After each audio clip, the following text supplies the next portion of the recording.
जय हिंद दोस्तों, Kalyani IAS academy में आप सभी का हार्दिक स्वागत है। मित्रों, आज की इस वीडियो में हम शुरुआत करने वाले हैं हमारे प्रथम प्रश्न पत्र के खंड बा, जिसके अंतर्गत हमें भूगोल पढ़ना है, उसकी आखिरी और 5वीं यूनिट का।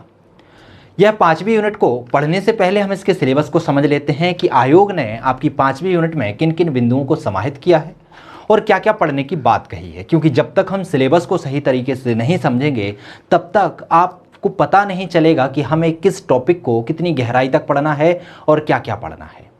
तो यदि हम 5वीं यूनिट की बात करें तो इसमें मुख्यतः 3 बिंदुओं को समाहित किया गया है।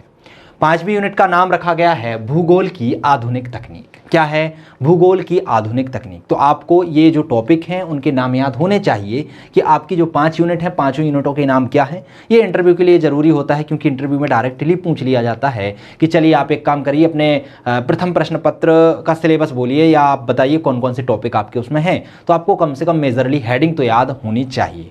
तो 5वीं यूनिट का नाम क्या है? भूगोल की आधुनिक तकनीकें। अब आधुनिक जो तकनीकें हैं उनमें किन किन चीज़ों को समाहित किया गया है?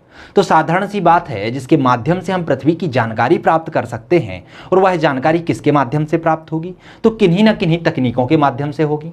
चाहे वह रिमोट सेंसिंग हो, सुदूर संवेदी हो, चाहे वह जीपीएस हो या फिर जीआईएस हो। तो ये जो तकनीकी हैं, इन्हीं तकनीकों को समाहित किया गया है भूगोल की आधुनिक तकनीकों में। ये 3 ही टॉपिक आपको पढ़ने हैं। पहला टॉपिक है जिसे कहा जाता है सुदूर संवेदी, या इंग्लिश में बोलते हैं इसको रिमोट सेंसिंग। सुदूर संवेदी के अंतर्गत आपको सुदूर संवेदी का सिद्धांत पढ़ना है कि यह किस तरीके से कार्य करता है या इसकी क्रियाविधि क्या है। साथ ही साथ आपको विद्युत चुंबकीय स्पेक्ट्रम और उपग्रहों के प्रकार, क्या क्या, ये 2 टॉपिक अलग हैं। एक विद्युत चुंबकीय स्पेक्ट्रम है और एक उपग्रहों के प्रकार हैं। ये टॉपिक अलग होने के बावजूद भी आपको सुदूर संवेदी के अंतर्गत ही से पढ़ना है, क्योंकि जो सुदूर संवेदी होता है, जो रिमोट सेंसिंग होती है, उसके लिए जो माध्यम का काम करता है या जिसके माध्यम से हम चीज़ों को प्राप्त करते हैं, सूचना या आंकड़ों को एकत्रित करते हैं, वो क्या होते हैं? स्पेक्ट्रम ही होते हैं। अब विद्युत चुंबकीय स्पेक्ट्रम में बहुत सारी किरणें आती हैं, तो उसमें कौन सी किरणों का उपयोग सुदूर संवेदी उपकरण करता है, तो उसका हमें अध्ययन करना होता है। साथ ही साथ ये जो सुदूर संवेदी उपकरण हैं, ये क्या करते हैं? जो स्पेक्ट्रम होते हैं, जो किरणें होती हैं, जो अवरक्त किरणें होती हैं, उन्हें भेजते हैं। जब ये किरणें जाती हैं तो यह कहीं ना कहीं किसी न किसी उपग्रह के माध्यम से ही लौट के पृथ्वी पर आएंगी। तो यहाँ पर क्या होता है? एक उपग्रह होता है, और जो उपग्रह होता है वह पृथ्वी से जाने वाली किरणों को अवशोषित करता है, उनसे डेटा एकत्रित करता है और उन डेटाओं को फिर पृथ्वी पर किन्हीं एंटीनों के माध्यम से किसी रिसीवर के पास पहुँचाता है, और वो रिसीवर फिर इसको डिकोड करके हमारे लिए जो डेटा होते हैं उनका संग्रहण प्रस्तुत करता है। तो इसीलिए आपको जो जो IRS है, इंडियन रिमोट सेंसिंग है, सुदूर संवेदी है, उसके अंतर्गत इसकी क्रियाविधि, विद्युत चुंबकीय स्पेक्ट्रम, घटक, इसके घटक ये किन किन से मिलकर बना होता है, कौन कौन इसके लिए कार्य करते हैं, उपग्रहों के प्रकार, सुदूर संवेदी का उपयोग किन किन क्षेत्रों में किया जाता है, किस तरीके से किया जाता है, तो इन सभी का अध्ययन करना है। दूसरे टॉपिक के अंतर्गत आपको GIS, यहां पर क्या है? आई है, GIS जियोग्राफिक इंफॉर्मेशन सिस्टम होता है, ये भौगोलिक सूचना प्रणाली होती है, जिसके अंतर्गत आपको इसके घटक और इसके उपयोग का अध्ययन करना। ध्यान रखिएगा, यहां आपको विशेष ध्यान देना है कि इसके अंतर्गत आपको पढ़ना क्या क्या है। तो क्या क्या पढ़ना है आपको? इसके घटक पढ़ने हैं और इसके उपयोग का अध्ययन करना है। तीसरे बिंदु के अंतर्गत आता है जीपीएस। जीपीएस क्या होता है? जियोग्राफिक पोजिशनिंग सिस्टम होता है, भौगोलिक पोजिशनिंग सिस्टम। इसके अंतर्गत आपको इसकी आधारभूत संकल्पना क्या है और इसके उपयोग क्या हैं, आपको इन चीज़ों का अध्ययन करना है। तो इन्हीं तीनों टॉपिक से मिलकर आपकी 5वीं यूनिट बनी हुई है। ध्यान रखिएगा, ये भी यूनिट बहुत छोटी है। सबसे छोटी यूनिट की बात करें तो यही है, और इसमें से जो प्रश्न आने की संभावना है, संभावना क्या, आयोग ने स्पष्ट तौर पर आपसे सिलेबस में लिख के बोला गया है कि इस यूनिट से भी 3 नंबर के 3 क्वेश्चन पूछे जाएंगे। 3 क्वेश्चन कितने के होंगे? 3 नंबर के होंगे। 2 क्वेश्चन 5 नंबर के होंगे और 1 क्वेश्चन 11 नंबर का होगा। मतलब इसका वेटेज भी 30 नंबर का है। अर्थात जितना weightage first unit, second unit, third unit अलग अलग तरीके से रखती है, उसी तरीके से वेटेज 5वीं यूनिट भी रखती है। अर्थात फर्स्ट यूनिट बहुत लेंदी है, सेकंड यूनिट बहुत लेंदी है और फोर्थ यूनिट बहुत लेंदी है। लेकिन जो चौथी यूनिट है और जो 5वीं यूनिट बहुत ही छोटी छोटी है, यहाँ से क्वेश्चन आने की संभावना बराबर ही है, जितनी फर्स्ट यूनिट से आएंगे उतने ही सेकंड से और उतने ही पांचवी यूनिट से। यहाँ टॉपिक कम है, यदि आप इनको अच्छे से कर लेते हैं तो वही क्वेश्चन बार बार रिपीट होंगे, हर साल रिपीट होंगे। इसलिए इस यूनिट को आपको बहुत अच्छे से करना है, बहुत शॉर्ट है, अच्छे से बने रहिए, आपको अलग से पढ़ने की जरूरत नहीं होगी, यहीं पे सब कुछ समझ में आ जाएगा। चलिए हम स्टार्ट करते हैं हमारी यूनिट का पहला टॉपिक, जिसे कहते हैं सुदूर संवेदन। समझने का प्रयास कीजिएगा, सुदूर संवेदन होता क्या है। मान लीजिए मैं यहाँ दूर खड़ा हुआ हूँ और मैं चाहता हूँ कि अपने अंदर जो संवेदनाएं चल रही हैं, मैं चाहता हूँ कि इस रिमोट में आगे कुछ टाइप हो जाए, अपने आप टाइप हो जाए, अपने आप कुछ लिख जाए। लेकिन मुझे मान लीजिए मैं किसी बेंच पर बैठा हूँ, किसी कुर्सी पर बैठा हुआ हूँ, सामने मेरे एलईडी लगी हुई है या पैनल लगा हुआ है, तो मैंने कहा कि दूर बैठे बैठे ही मैं अपनी जो संवेदनाएं हैं कि जो चैनल है वो चेंज हो जाए या कुछ और कार्यक्रम आने लगे जो मैं चाहता हूँ, अपनी संवेदनाएं जो मैं व्यक्त करना चाहता हूँ, और उन संवेदनाओं को मैं किसी माध्यम से बगैर उस पैनल को टच किए वो पूरा कर पाऊं। जैसे कि मैं सोचूं कि इसमें कुछ लिख जाए और जैसे ही सोचा और वहां पे लिख जाए, एक बटन क्लिक करने से ही, तो वो लिखना जिस माध्यम से कार्य करता है, अपनी संवेदनाएं जिस माध्यम से पूरी होती हैं, उसे ही कहा जाता है सुदूर संवेदी प्रणाली। अर्थात जो प्रक्रिया पूरी कार्य कर रही है वह क्या कहलाती है, सुदूर संवेदी। मतलब दूर बैठे अपनी संवेदनाओं को दूसरे तकनीकी के माध्यम से कहीं और पर व्यक्त करना क्या कहलाता है, सुदूर संवेदी प्रणाली कहलाता है। समझ में आया। चलिए परिभाषा के रूप से देख लेते हैं कि परिभाषा में क्या बोलते हैं। तो ऐसी तकनीकी जिसकी सहायता से दूर स्थित वस्तुओं के संपर्क में आए बिना उससे संबंधित समस्त सूचनाएं एवं आंकड़े हम प्राप्त कर लें, वह क्या कहलाती है, सुदूर संवेदी प्रणाली कहलाती है। इस परिभाषा को आप अच्छे से पढ़ लीजिएगा। कई बार विगत वर्षों की बात करें तो कई बार इस परिभाषा को पूछा गया है 3 नंबर में, आगे चलकर भी पूछे जाने की संभावनाएं बहुत ज़्यादा हैं, 80 से 90% हैं। तो ये परिभाषा 3 नंबर में सीधे सीधे आती है कि IRS की परिभाषा लिखिए या RS की परिभाषा, रिमोट सेंसिंग की परिभाषा या सुदूर संवेदी क्या कहलाता है समझाइए, इस तरीके के प्रश्न बनते हैं। तो सुदूर संवेदी क्या है, ऐसी क्या है तकनीक है जिसकी सहायता से हम दूर स्थित वस्तुओं के संपर्क में आए बिना, संपर्क अर्थात उसे हम टच नहीं कर रहे, उसे दूर ही बैठे हैं, लेकिन उससे संबंधित जितने भी सूचनाएं हैं, जितनी भी डेटा हैं, वो हमको प्राप्त हो जाएं, तो वो क्या कहलाती है, सुदूर संवेदी कहलाती है। सुदूर संवेदी की बात करें तो सुदूर संवेदी के लिए हमें उपग्रहों की जरूरत पड़ती है। क्यों पड़ती है, क्योंकि मान लीजिए सुदूर संवेदी के द्वारा आप करेंगे क्या, आप संसाधनों का मानचित्रण करेंगे, आप पृथ्वी पर क्या प्राकृतिक घटनाएं हो रही हैं उनका आकलन करेंगे। तो आप उन घटनाओं का आकलन किस तरीके से करेंगे। देखिए आपकी जो आंखें होती हैं वो भी सुदूर संवेदी का कार्य करती हैं, क्योंकि हमें जो डेटा होती है दूर से प्राप्त करके हमें बता देती हैं। लेकिन ये इसकी जो सीमा होती है वो 1 किलोमीटर या 2 किलोमीटर तक होती है। लेकिन क्या इसके माध्यम से आप संपूर्ण पृथ्वी या जो आपदा आने वाली है या कुछ जो पृथ्वी पर परिवर्तन हो रहे हैं उसका आकलन कर सकते हैं, नहीं कर सकते। तो इन सभी चीज़ों का आपको यदि आकलन करना है सही तरीके से, तो आपको क्या करना पड़ेगा, अपनी ही आंख जिस तरीके से आप देख रहे हैं और डेटाओं को एकत्रित कर रहे हैं, उसी तरीके से कुछ यंत्रों को पृथ्वी के ऊपर स्थापित करना होगा जो उस बहुत बड़े क्षेत्र को देख सकें, उनसे सूचना एकत्रित कर सकें, डेटाओं का संग्रहण कर सकें, उनका एकत्रण कर सकें और उनका जो निष्कर्ष रूप से एक कोड के रूप में उसे पृथ्वी तक पहुंचा सकें और पृथ्वी पर हम उन्हें डिकोड करके फिर से पढ़ सकें कि क्या चीज़ चल रही है, कहां पर वन क्षेत्र बढ़ रहे हैं, कहां पर वनों की संख्या घट रही है, कहां पर मरुस्थलीकरण की प्रक्रिया अधिक तेज हो रही है, कहां पर ज्वालामुखी का उद्भेदन ज़्यादा हो रहा है, कहां पर बाढ़ की संभावना बनी हुई है, कहां पर बारिश बहुत ज़्यादा हो रही है।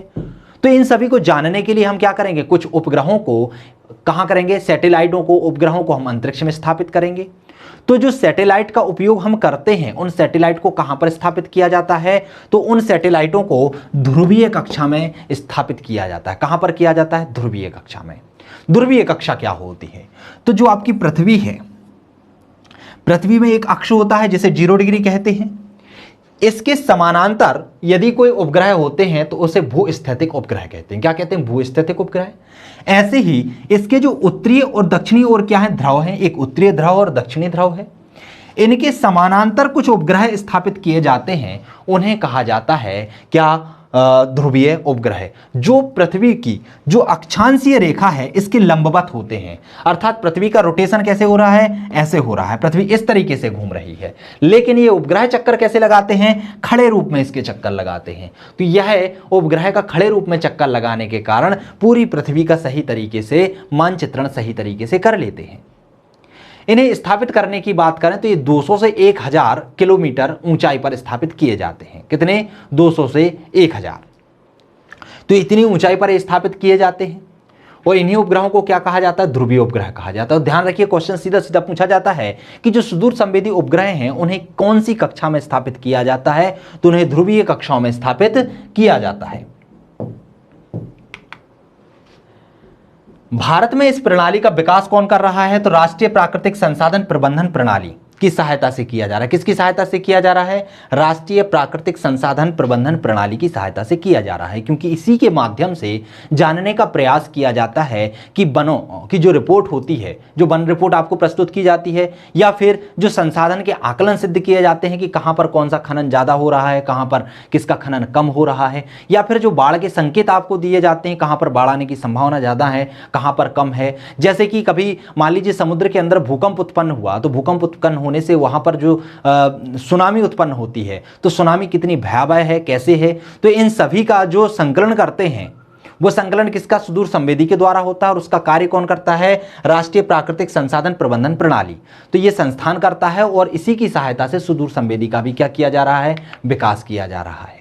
सुदूर संवेदी का उपयोग किस किस में होता है? तो प्राकृतिक संसाधनों में किया जाता है, अर्थात इसके द्वारा गणना की जाती है कि पृथ्वी पर जो प्राकृतिक संसाधन है वो किस तरीके से विक्षेपित हैं, कहां पर किन संसाधनों की अधिकता है, कहां पर कम है। क्योंकि जो सुदूर संवेदी उपग्रह होते हैं, जो सैटेलाइट होती हैं, उनमें इस तरीके के कैमरे लगाए जाते हैं जिनकी भेदन क्षमता बहुत अधिक होती है, अर्थात यह पृथ्वी के अंदर या पृथ्वी के गर्भ में छिपे हुए मिनरल का भी क्या कर लेते हैं? आकलन लगा लेते हैं कि पृथ्वी के अंदर कौन सा तत्व कितनी मात्रा में कहां पर उपस्थित है। तो इसमें किया जाता है। साथ ही साथ संसाधनों के प्रबंधन में, उनके सर्वेक्षण में इसका उपयोग किया जाता है, तथा निगरानी के साथ साथ आर्थिक योजनाओं को तैयार करने में भी इसका उपयोग किया जाता है कि यदि हमें पता चलेगा कि कहां पर वन की संख्या धीरे धीरे कम हो रही है, कहां पर मरुस्थल बढ़ते जा रहे हैं, कहां पर जनसंख्या जो वितरण है वह छिन्न भिन्न होता जा रहा है, या कहीं पर जनसंख्या घनत्व तो ज़्यादा हो जाता है, कहीं पर कम हो जाता है, कहां पर बाढ़ आने की संभावना ज़्यादा है, तो वहां पर हमें किस तरीके की योजनाएं चलानी है,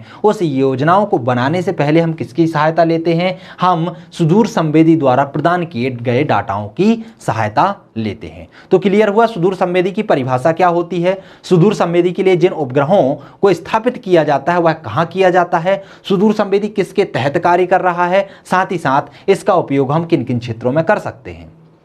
आइए अब हम बात करते हैं सुदूर संवेदी की क्रियाविधि या सुदूर संवेदी के सिद्धांत। इसको क्या बोलते हैं? सिद्धांत भी बोला जाता है, सिद्धांत बोला जाता है। ठीक है, सुदूर संवेदी का सिद्धांत। तो जो सुदूर संवेदी का सिद्धांत होता है या क्रियाविधि होती है वह किस पर आधारित होती है, किस तरीके से कार्य करती है, इन्हें हम समझने का प्रयास करते हैं। तो जो सुदूर संवेदी उपग्रह होते हैं वह प्रकाश के परावर्तन, प्रकीर्णन, अवशोषण और पुनः उत्सर्जन पर आधारित होते हैं। ध्यान रखिएगा, ये प्रकाश की प्रकृति होती है। देखिए, प्रकाश की बहुत सारी प्रकृति होती हैं, लेकिन सुदूर संवेदी के लिए क्या क्या उपयोगी है हम उसको देख लेते हैं। तो इसके लिए प्रकाश का परावर्तन, परावर्तन क्या कहलाता है? जब मान लीजिए प्रकाश आता है, किसी सतह से टकराता है और फिर उसी माध्यम में रिटर्न होकर लौट जाता है, तो वो क्या कहलाता है? परावर्तन कहलाता है। प्रकीर्णन क्या कहलाता है? मान लीजिए प्रकाश आ रहा है लेकिन बीच में कुछ कणों के माध्यम से वह क्या हो जाता, थोड़ा सा विक्षेपित हो जाता है, तो वह प्रकीर्णन कहलाता है। अवशोषण क्या होता है? यदि प्रकाश आया और प्रकाश आने के साथ ही इसी माध्यम में क्या हो गया, अंदर प्रवेश कर गया, तो वो क्या कहलाता? अवशोषण कहलाता है। और पुनः उत्सर्जन, जब इसने अवशोषित कर लिया और अवशोषित करने के बाद वो फिर से इन विकिरण को वापस भेजता है, तो उन्हें क्या कहा जाता है? पुनः उत्सर्जन कहा जाता है। तो इन चारों चीजों का उपयोग करता है रिमोट सेंसिंग। इनके माध्यम से वह क्या करता है? विकिरण की प्रकृति को समझने का प्रयास करता है, साथ ही साथ विकिरण की मात्रा कितनी है उसका अध्ययन करता है। तो विकिरण की प्रकृति और उसकी मात्रा का अध्ययन के द्वारा वह संबंधित वस्तुओं से आंकड़े एकत्रित करता है, और आंकड़े एकत्रित करने के साथ ही उसका अध्ययन करता है और एक सही निष्कर्ष तैयार करता है। उस निष्कर्ष को फिर वह पृथ्वी पर भेजता है। पृथ्वी पर कंप्यूटरों के माध्यम से उसके द्वारा भेजे गए डेटाओं को एकत्रित किया जाता है। वह कोडिंग रूप में होते हैं तो उसे डिकोड किया जाता है, उसे सरल भाषा में तोड़ा जाता है और हमारे सामने प्रस्तुत किया जाता है। आपने देखा होगा कि बड़े बड़े जो मानचित्र बनाए जाते हैं पृथ्वी के, भारत का जो मानचित्र है, भौगोलिक मानचित्र आता है, पॉलिटिकल मानचित्र आता है, तो क्या ये आप आंखों से खींच सकते हैं? नहीं खींच सकते ना। इसके लिए आपको कुछ सैटेलाइट ऊपर लगानी होंगी और वही सैटेलाइट क्या करती हैं, उसका चित्र खींचती हैं। पृथ्वी बहुत बड़ी होती है तो पृथ्वी के बहुत बड़े क्षेत्र का वह फोटो खींच के हमारे लिए भेजती है। उससे हमें पता चल जाता है कि पृथ्वी के कितने क्षेत्रफल में पानी है, कितने क्षेत्रफल में वृक्ष हैं, कितने क्षेत्रफल मरुस्थल है, कौन सा खेत सूखा डला हुआ है, कौन से खेत में फसलें लगी हुई हैं। जैसे कि कभी बाढ़ आ जाती है या मान लीजिए कि सूखे की स्थिति आ जाती है या फिर मान लीजिए कि कहीं पर ओलावृष्टि हो जाती है, तो वहाँ की फसलें नष्ट हुई हैं कि नहीं हुई हैं, कितनी मात्रा में हुई हैं, इसका अध्ययन हम किसके माध्यम से करते हैं? रिमोट सेंसिंग के माध्यम से करते हैं। क्रियाविधि को हम समझाते हैं चित्र के माध्यम से। तो ये आपको चित्र दिखाई दे रहा है। तो यहाँ चित्र में क्या होता है, इन प्रकाश की जो प्रवृत्ति होती है, परावर्तन, प्रकीर्णन, अवशोषण और पुनः उत्सर्जन, इसके द्वारा क्या होते हैं कि जो किरणें होती हैं वह इन चीजों से टकराकर या इनके द्वारा पुनः उत्सर्जित करके या परावर्तित करके इस तरीके से कहां पर जाती हैं, जो अंतरिक्ष में ध्रुवीय कक्षाओं में कुछ सैटेलाइट लगाए जाते हैं वहां तक जाती है। सैटेलाइट में यहाँ संवेदी यंत्र लगे होते हैं और इस संवेदी यंत्र क्या करते हैं, इनके द्वारा जो इनकी प्रकृति होती है किरणों की, उनका अवलोकन करते हैं, इनकी जो मात्रा होती है उनका अवलोकन करते हैं। अवलोकन के माध्यम से ये क्या करते हैं, अध्ययन करते हैं। अध्ययन के माध्यम से एक निष्कर्ष निकालते हैं। उन निष्कर्ष निकालने के बाद पृथ्वी पर स्थित कुछ एंटीने होते हैं, आपने टावर देखे होंगे, तो उन एंटीनों को भेजते हैं और एंटीनों से वह डेटा एकत्रित होकर वहां पर कुछ अलग से कंपाउंड बने होते हैं जिनमें सुपर कंप्यूटर रखे होते हैं। तो उन सुपर कंप्यूटरों के पास वो डेटा भेजा जाता है और यह सुपर कंप्यूटर जो डेटा प्राप्त होते हैं उन डेटाओं को क्या करते हैं, ये डिकोड करते हैं और सरल भाषा में हमें उपलब्ध कराते हैं। अब देख लीजिए, मान लीजिए कहीं पर भारी वर्षा हो रही है, तो भारी वर्षा का अनुमान कैसे लगाया जाएगा? तो भारी वर्षा में होता क्या है, तापमान जो होता है अचानक से गिर जाता है, तापमान बढ़ जाता है और तापमान बढ़ने पर जो वायुदाब होता है वो गिर जाता है और वायुदाब गिरने के कारण वायुदाब का जो खाली स्थान होता है उसको भरने के लिए तेज हवाएं चलने लगती हैं। तो इससे जो उत्सर्जित विकिरण होते हैं उनकी मात्रा के आधार पर, उनकी प्रकृति के आधार पर यह गणना लगा लेता है कि यहाँ पर क्या भारी वर्षा के चांस हैं। तो जो मौसम विभाग आपको पूर्वानुमान लगा के बताता है वह पूर्वानुमान भी क्या है, इन सैटेलाइट के माध्यम से ही कार्य करते हैं। तो समझ में आइए क्रियाविधि कैसे काम कर रहा है कि जो प्रकाश होता है, प्रकाश या तो सूर्य के माध्यम से जो किरणें हैं वो हमारे तक पहुंचती हैं या फिर जो पृथ्वी पर ही बहुत सारी चीजें होती हैं वह कुछ विकिरण को अपने आप ही उत्सर्जित करती हैं तो उनके माध्यम से सैटेलाइट तक पहुंचती हैं। ये जो संवेदनाएं सैटेलाइट तक पहुंच रही हैं, इन संवेदनाओं को यहाँ पर जो संवेदी यंत्र लगे होते हैं वह इकट्ठे करते हैं और इकट्ठा करने के बाद उसको एक कोड फॉर्म में परिवर्तित करके एंटीनों को पहुंचाते हैं और एंटीनों के माध्यम से इन्हें हम सुपर कंप्यूटर तक ले जाते हैं और सुपर कंप्यूटर के द्वारा उन डेटाओं को डिकोड करके लोगों तक जो उपयोगी जानकारी होती है उसे पहुंचाते हैं। तो यदि आपसे इसका सिद्धांत या क्रियाविधि पूछता है तो इसका सिद्धांत और क्रियाविधि सरल भाषा में आपको यही लिखनी है, यही इसकी सिद्धांत और क्रियाविधि होती है। आप इसका बहुत प्यारा सा चित्र बना दें और एक क्रियाविधि लिख दें तो इस क्रियाविधि के द्वारा आपको पूरे नंबर मिलेंगे। अब आपके मन में प्रश्न आ रहा होगा कि सर यदि उसने 11 नंबर में सिर्फ क्रियाविधि या सिद्धांत पूछ लिया, आपने तो ये 50 शब्दों में लिखाया है, तो इसे हम कैसे लिखेंगे? तो दोस्तों ये तो इंट्रो है। क्रियाविधि जो मैंने इसमें समझाई है वो है, आगे मैं और भी बताऊंगा वो भी इस क्रियाविधि में समाहित ही होगा कि इसके घटक क्या हैं, यह किस तरीके से कार्य करता है, या जो संकेत पहुंचाने के माध्यम होते हैं वो कितने प्रकार के होते हैं, वो सभी इसमें ही समाहित होंगे। तो ये क्रियाविधि समझ में आई कि प्रकाश के माध्यम से प्रकाश के कौन कौन से गुणों का यह उपयोग करता है, किस तरीके से डेटा एकत्रित करता है, उनका अध्ययन करता है और हमें किन माध्यमों से पहुंचाता है। अब हम समझने का प्रयास करते हैं सूक्ष्म संवेदी प्रणाली की क्रियाशीलता के आधार पर यह कितने प्रकार की होती है। तो क्रियाशीलता के आधार पर जो सुदूर संवेदी है वह 2 प्रकार की होती है। एक होती है सक्रिय सुदूर संवेदन जिसे फ्लैश फोटोग्राफी कहते हैं और एक होता है निष्क्रिय सुदूर संवेदन जिसे प्रकाश फोटोकॉपी कहा जाता है। क्या कहा जाता है? एक होता है प्रकाश फोटोग्राफी और एक होता है फ्लैश फोटोग्राफी। एक को बोला जाता है सक्रिय और एक को बोला जाता है निष्क्रिय। चित्र के माध्यम से समझने का प्रयास करते हैं। तो ये आपको चित्र दिखाई दे रहे होंगे। तो ये जो कहलाता है वो निष्क्रिय कहलाता है और ये कहलाता सक्रिय। निष्क्रिय और सक्रिय मैं बता देता हूं। निष्क्रिय में क्या होता है कि जो सैटेलाइट होते हैं उनके लिए किसी माध्यम से जो किरणें हैं किसी माध्यम से पहुंचेंगी और पृथ्वी के लिए सबसे बड़ा जो ऊर्जा का माध्यम है वो कौन है? सूर्य। सूर्य क्या करता है? अपने पृथ्वी पर किरणों को भेजता है। ये किरणें जैसे ही पृथ्वी पर आती हैं, पृथ्वी से टकराती हैं और टकराकर फिर परावर्तन के द्वारा ये सैटेलाइट तक पहुंचती हैं। तो इसके माध्यम से बहुत सारे डेटा इन सैटेलाइटों को प्राप्त होते हैं। अब ये क्या होता है, प्रकाश होता है, यहाँ टकराता है, यहाँ पहुँचता है, तो सैटेलाइट को यहाँ पर चीज़ें दिखाई देती हैं कि यहाँ पर चल क्या रहा है। यहाँ पर वनों की संख्या बढ़ रही है, घट रही है, मरुस्थल की संख्या बढ़ रही है, घट रही है, जनसंख्या बढ़ रही है, घट रही है, क्या हो रहा है, खनिज संसाधन जो हैं कम हो रहे हैं, उत्खनन बढ़ रहा है कि नहीं बढ़ रहा है, तो वो दिखाई देता है। लेकिन इसकी हानि ये हो जाती है कि मान लीजिए रात हो गई, तो रात के समय सूर्य तो फिर प्रकाश भेजता नहीं है।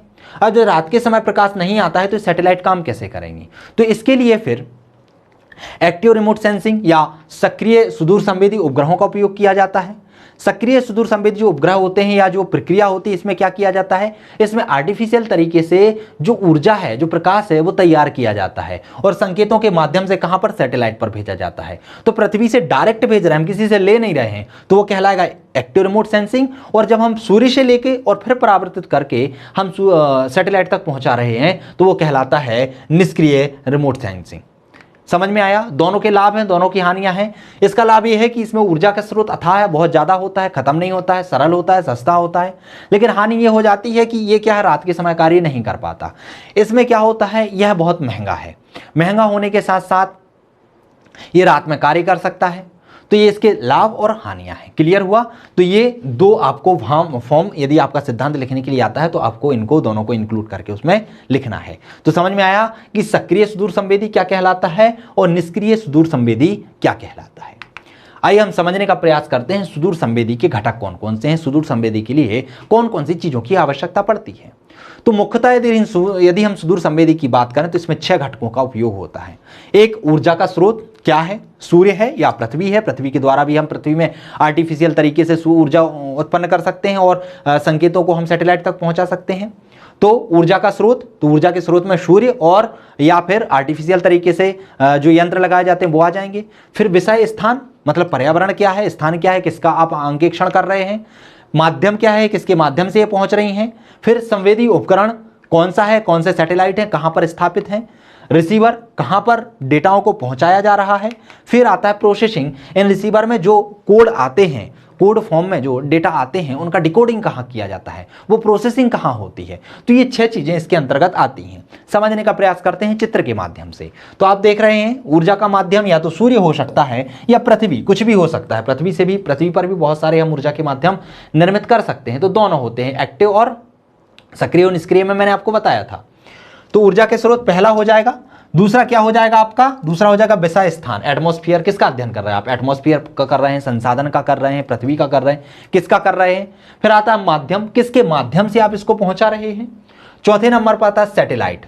सैटेलाइट संवेदी उपग्रह, यहां पे आ गया संवेदी उपकरण, जो इन डेटाओं को यहां से जो पहुंचते हैं उनको संवेदनाओं को क्या करता है, एकत्रण करता है, कोड फॉर्म में उनको निर्मित करता है। फिर क्या आता है आपका, रिसीवर आता है।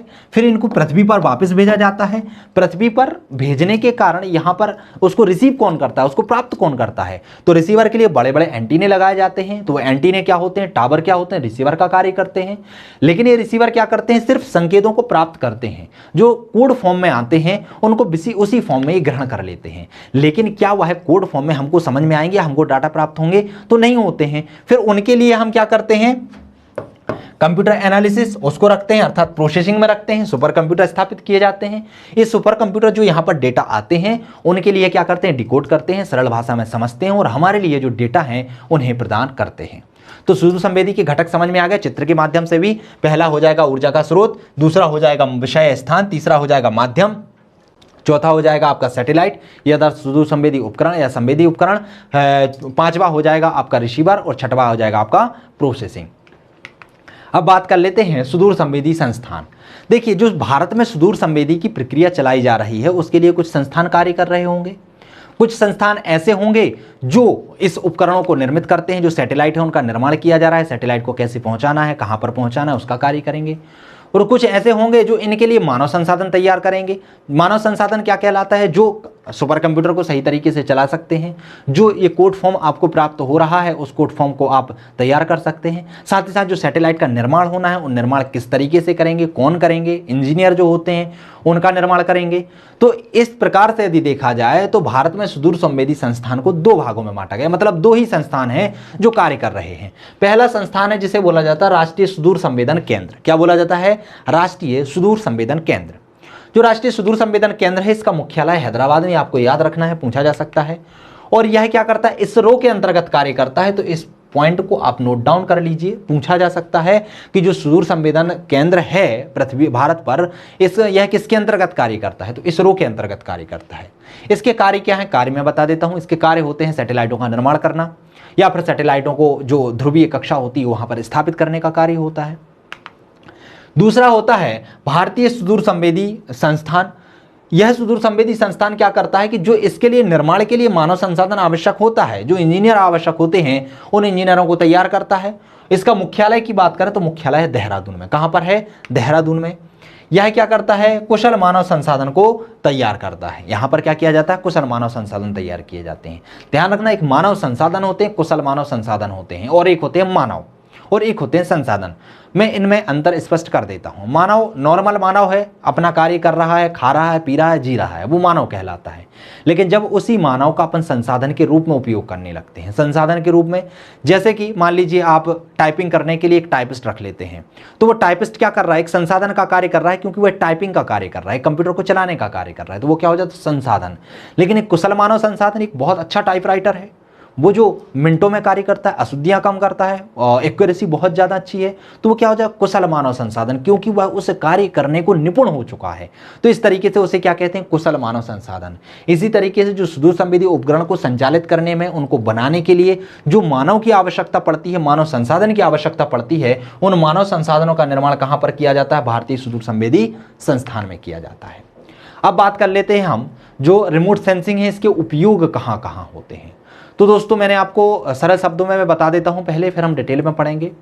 तो इसका उपयोग आप पृथ्वी पर जितनी भी चीज़ें होती हैं, चाहे तापमान की बात करें, चाहे मृदा की बात करें, चाहे जल की बात करें, चाहे पर्यावरण की बात करें, किसी भी क्षेत्र की बात करें, उन क्षेत्रों में इसका उपयोग होता है। कैसे होता है, मान लीजिए तापमान की बात करते हैं, तापमान से भी बहुत सारे विकिरण निकलते हैं जिनको ये रिसीव करता है। तापमान के माध्यम से ही हमें मौसम में परिवर्तन क्या हो रहा है, कहाँ पर आग लग रही है, कहाँ पर आग जनित घटनाएं हो रही हैं, कहाँ पर बाढ़ की संभावनाएं हैं, इस सभी का अध्ययन किसके माध्यम से, ताप के माध्यम से लगाया जाता है। तो ताप का उपयोग जहाँ जहाँ होगा वहाँ इसका उपयोग हो जाएगा। ऐसे ही पृथ्वी पर जितनी भी चीज़ें हैं, मृदा है, कहाँ पर मृदा का क्षरण हो रहा है, पृथ्वी का जो मानचित्रण है उसका, या फिर पृथ्वी पर जहाँ खनिज संसाधन है उनका चित्रण करने में कि कहाँ पर कौन सा खनिज संसाधन ज़्यादा है, कहाँ पर कौन सा कम है, तो इन सभी क्षेत्रों में सुदूर संवेदी उपकरण का क्या किया जाता है, उपयोग किया जाता है। क्रमबद्ध तरीके से हम समझने का प्रयास करते हैं इसके उपयोग और महत्व का। तो जैसे हम कृषि के क्षेत्र की बात करें, बहुत सारे उपयोग हैं, लेकिन जितने जरूरी हैं लिखने के लिए बस मैं उतने ही बता रहा हूं, बाकी आप अपने हिसाब से इनमें और बढ़ा और घटा सकते हैं। कृषि के क्षेत्र में फसल उत्पादन का पूर्वानुमान लगाने में क्या करता है, सैटेलाइट ऊपर से ही फोटो खींचता है, तो उससे जो फसल उत्पादन है उसका पूर्वानुमान लगाया जा सकता है। और जो सरकार समर्थन मूल्य निर्धारित करती है वो फसल के उत्पादन के आधार पर ही करती है। तो वह डेटा कहाँ से मिलते हैं हमें, तो वो हमें रिमोट सेंसिंग जो संस्थान होते हैं वहीं से ही मिलते हैं। यह क्या करती है कि वहाँ की प्रकृति के आधार पर कि वर्षा अच्छी, इस साल वर्षा अच्छी होगी कि नहीं होगी, यदि होगी तो कितनी मात्रा में होगी, क्या उस फसल के लिए यह उपयोगी मौसम है कि नहीं, तो इसके माध्यम से फसल उत्पादन का पूर्वानुमान ये लगा लेता है। साथ ही साथ मृदा की लवणता और क्षारीयता का पता लगाने में, इसके माध्यम से कहाँ की मृदा में लवणता की मात्रा बढ़ रही है, कहाँ की मृदा में लवणता की मात्रा घट रही है, कहाँ पर मृदा में क्षारीयता की मात्रा बढ़ रही घट रही है, इसका भी पता लगाया जा सकता है रिमोट सेंसिंग के माध्यम से। साथ ही साथ कहाँ पर मृदा क्षरण ज़्यादा हो रहा है, कहाँ पर नहीं हो रहा है, कहाँ पर काली मृदा पाई जाती है, कहाँ पर लाल मृदा, कहाँ पर कछारी मृदा, तो जो मृदा की प्रकृति है इसको भी जानने में रिमोट सेंसिंग का बहुत महत्वपूर्ण उपयोग है। इसके बाद जैविक संसाधन एवं पर्यावरण में, तो जैविक संसाधन में ये क्या करता है, वनों के प्रकार का पता लगाने में कि कहाँ पर किस प्रकार के वन है, कहाँ पर आरक्षित वन है, कहाँ पर संरक्षित वन है, कहाँ पर मिश्रित वन है, कहाँ पर सागौन वनों की अधिकता है, कहाँ पर साल वनों की अधिकता है। तो जो हम वनों का वर्गीकरण करते हैं, वह जो वनों का वर्गीकरण है उसका पता लगाने में भी यह रिमोट सेंसिंग क्या होती है, बहुत जरूरी होती है, क्योंकि यह फोटो के माध्यम से, संवेदनाओं के माध्यम से वहाँ की प्रकृति का पता लगा लेती है। मरुस्थलीकरण के स्तर का पता लगाने में कौन से क्षेत्र में मरुस्थलीकरण की प्रक्रिया बढ़ रही है, कौन से क्षेत्र में मरुस्थलीकरण की प्रक्रिया घट रही है, इसका पता लगाने में भी उपयोग किया जाता है। मानचित्रण की बात करें तो बड़े पैमाने पर मानचित्रण यदि आपको करना है, चाहे पृथ्वी का करना हो, चाहे भारत का करना हो, चाहे महासागरों का करना हो, कहीं का भी करना हो, तो वह जो मानचित्र तैयार किए जाते हैं वह रिमोट सेंसिंग या सुदूर संवेदन के द्वारा ही किए जाते हैं। इसके साथ ही उपग्रह आधारित नक्शा बनाने में, भूगर्भ शास्त्र या खनिज संसाधन में इसके उपयोग की बात करें तो भूस्खलन के खतरे वाले क्षेत्रों का निर्धारण करने में, क्योंकि भूस्खलन के क्षेत्रों का यह बहुत अच्छे से अनुमान लगा सकता है कि कहाँ की मृदा की क्षरणता बहुत ज़्यादा बढ़ रही है, कहाँ पर पेड़ों की संख्या कम हो रही है, कहाँ पर बारिश होने की संभावना ज़्यादा है, कहाँ पर चट्टानें आधारहीन हो रही हैं। तो इन सभी का आकलन रिमोट सेंसिंग के माध्यम से लगाया जा सकता है और इसके ही अध्ययन के द्वारा जो हम भूस्खलन के खतरे होते हैं उनका पता लगा सकते हैं। साथ ही साथ कहाँ पर खनन बहुत ज़्यादा हो रहा है, कहाँ पर खनिजों की कितनी मात्रा है, कहाँ पर तेल क्षेत्र की अधिकता है, कहाँ पर तेल क्षेत्र की कम है, कहाँ पर तेल संसाधन मिल सकते हैं। क्यों कि रिमोट सेंसिंग में जो सेंसर लगाए जाते हैं वो पृथ्वी के अंदर तक की जानकारी प्राप्त कर लेते हैं। तो खनन, खनिज और तेल संसाधनों का पता लगाने में भी इसका उपयोग किया जाता है। महासागर और मौसम विज्ञान की बात करें तो समुद्री स्तर का पूर्वानुमान लगाने में, समुद्री स्तर का पूर्वानुमान मतलब समुद्र का स्तर बढ़ रहा है या घट रहा है। जैसे लोग बोलते हैं कि समुद्र के स्तर में बढ़ोतरी हो रही है, कैसे पता चलेगा समुद्र के स्तर में बढ़ोतरी हो रही है? तो यह बड़े स्तर पर जब हम मानचित्रण करेंगे तभी हमें पता चलेगा। साथ ही साथ ध्रुवीय क्षेत्रों में बर्फ पिघल रही है कि नहीं पिघल रही, तो इसका क्या है, हमें देखने पे पता थोड़ी चलेगा। ये क्या करते हैं, जो रिमोट सेंसिंग उपकरण होते हैं यह वहाँ की फोटो खींचते हैं, वहाँ की प्रकृति देखते हैं, विकिरणों के माध्यम से पता लगाते हैं कि बर्फ की स्थिति क्या है, क्या पिघल रही है बर्फ, क्या नहीं पिघल रही है, ओजोन परत में छिद्र हो रहा है कि नहीं। इन सभी का पता लगाने में रिमोट सेंसिंग का उपयोग किया जाता है। क्षेत्रीय मौसम की भविष्यवाणी में कि वहाँ का मौसम कैसा रहेगा, इस बार बारिश ज़्यादा होगी, कम होगी, गर्मी ऋतु कब से कब तक पड़ेगी, गर्मी ज़्यादा होगी, कम होगी, ठंड कैसी पड़ेगी, तो इस सभी का पूर्वानुमान लगाने में भी इसका उपयोग किया जाता है। इन क्षेत्रों के अलावा भी इसका और भी क्षेत्र हैं, जैसे कि ग्रामीण एवं नगरीय विकास में कि ग्रामीण क्षेत्र का विकास हो रहा है कि नहीं, लोगों का पलायन शहरों की ओर हो रहा है कि नहीं हो रहा है, यदि हो रहा है तो कितनी मात्रा में हो रहा है, शहरों में लोगों का घनत्व कितना बढ़ रहा है, ये शहरों की जो डेंसिटी है वो कैसी हो रही है, तो उन सभी का पता लगाने में। साथ ही साथ जल संसाधन में कि जो उपयोग योग्य जल है वह कहाँ पर कितना है, कैसा है, या फिर उसका उपयोग सही तरीके से किस तरीके से किया जा सकता है। साथ ही साथ प्राकृतिक संसाधनों की गणना में कि प्राकृतिक संसाधन कहाँ पर कितनी मात्रा में है। आपदा प्रबंधन में यदि कोई आपदा आती है तो वहाँ पर आपदा का पूर्वानुमान लगाने में, साथ ही साथ उस आपदा प्रबंधन उसके लिए हम क्या क्या रणनीतियाँ बना सकते हैं या वहाँ पर कैसे हम सहायता पहुँचा सकते हैं, तो इस सभी के लिए हम किसका उपयोग कर सकते हैं, रिमोट सेंसिंग का उपयोग कर सकते हैं। जलवायु परिवर्तन के अध्ययन में, जलवायु परिवर्तन हो रहा है, तापमान बढ़ रहा है तो कितनी मात्रा में बढ़ रहा है, कहाँ पर कार्बन का उत्सर्जन ज़्यादा हो रहा है, तो इन सभी का अनुमान हम किसके माध्यम से लगा सकते हैं, रिमोट सेंसिंग या सुदूर संवेदी उपग्रह के माध्यम से लगा सकते हैं। अब बात कर लेते हैं भारत में सुदूर संवेदी उपकरण में कौन कौन से उपकरण आते हैं, क्योंकि सीधा सीधा टॉपिक में लिखा है कि भारत के सुदूर संवेदी उपग्रह भी आपको लिखने हैं। तो IRS सैटेलाइट कौन कौन से हैं, तो भारत में सुदूर संवेदी उपग्रह IRS श्रृंखला के उपकरणों का प्रक्षेपण कब किया गया था, 1988 में प्रारंभ किया गया था, मतलब 1988 से यह प्रारंभ किया गया था इनका प्रक्षेपण। और अभी तक जो IRS श्रृंखला है, जो इंडियन रिमोट सेंसिंग है, इसका क्रम ऐसे ही रहता, IRS-1, IRS-2A, IRS-1A, IRS-1B, इस तरीके से इनकी श्रृंखला रखी गई है। और बात करें कि जो भारत का जो IRS है, सुदूर संवेदी उपकरण है, यह विश्व के बृहत्तम सुदूर संवेदी उपग्रहों में से एक है, अपना प्रमुख स्थान रखता है। और भारत का जो क्रम है IRS-A-B-C, इस तरीके से 8 उपग्रह क्या किए गए हैं, प्रक्षेपित किए गए हैं अंतरिक्ष में, और ये कहाँ पर हैं, ध्रुवीय कक्षाओं में चक्कर लगा रहे हैं। कुछ हम IRS उपग्रहों को देख लेते हैं, उनकी विशेषताओं को देख लेते हैं। जैसे कि जो IRS Indian remote sensing first A था, वह क्या था, वह भारत का प्रथम सुदूर संवेदी उपग्रह था जिसमें लिस तकनीकी के 3 कैमरे लगे थे। किस कैमरे के, लिस जो होती है एक तकनीक होती है, इसको लिखा जाता है LISS, जो लिस तकनीकी है, इसके 3 कैमरे लगे थे किसमें, IRS फर्स्ट ए में, और ये क्या था, भारत का पहला सुदूर संवेदी उपग्रह था। IRS जो फर्स्ट बी था, इसमें ऐसी किरणों का उपयोग किया गया था जिसके माध्यम से उसकी भेदन क्षमता जो हो गई बहुत दुगनी हो गई, अर्थात इसकी भेदन क्षमता बहुत ज़्यादा थी, ये पृथ्वी के अंदर तक जाकर उसके खनिज संसाधनों का पता लगा सकता था। IRS फर्स्ट ई, यह देश में प्रक्षेपित होने वाला पहला उपग्रह था।